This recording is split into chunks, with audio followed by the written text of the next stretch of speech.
حضرت عمر بن عوف رضی اللہ عنہ بیان کرتے ہیں، رسول اللہ صلی اللہ علیہ وسلم نے فرمایا، اللہ کی قسم، میں تمہارے متعلق فقر سے نہیں ڈرتا، لیکن مجھے تمہارے متعلق اس بات کا اندیشہ ہے کہ دنیا تم پر فراخ کر دی جائے گی جیسے تم سے پہلے لوگوں پر فراخ کی گئی تھی، پھر تم اس کے متعلق ویسے ہی رغبت رکھو گے جیسے انہوں نے اس کے متعلق رغبت رکھی، اور وہ تمہیں ہلاک کر دے گی جیسے اس نے انہیں ہلاک کر دیا۔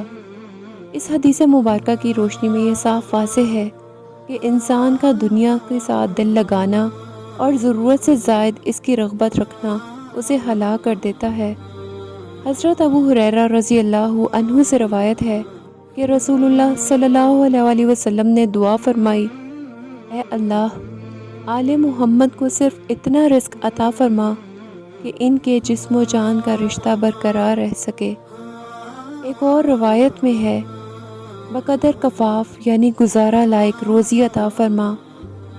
ہمارے پیارے نبی صلی اللہ علیہ وسلم دونوں جہانوں کے سردار تھے، لیکن اس کے باوجود انہوں نے کبھی بھی اپنے لیے دنیا کو پسند نہیں فرمایا۔